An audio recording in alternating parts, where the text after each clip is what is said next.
काही दिवसांपूर्वी उपमुख्यमंत्री अजित पवारांना पुण्यामध्ये एका महिलेच्या रागाला सामोरं जावं लागलं।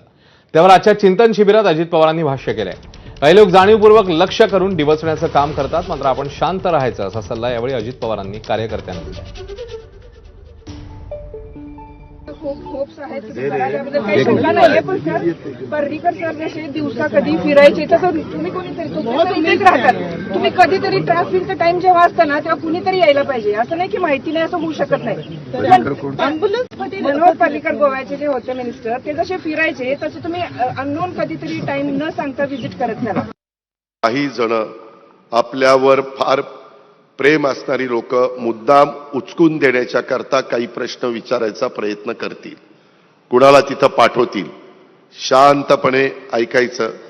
मी कसं परवा ऐकलं, तिनं सांगितलं मनोहर पर्रीकर असे फिरायचे, तुम्ही कधी फिरणार? तिला काय माहिती मनोहर पर्रीकर 6 वाजता फिरत होते का? अरे हा अजित पवार 6 वाजता फिरत असतो। पण मला ते बोलायचं नव्हतं। पुन्हा बघा काय उर्मटपणा, लाडकी बहीण असं विचारतील त्याला हे उत्तर असं देतात। बाई तुझं खरं, ही पूर्व, ही नाही का, ही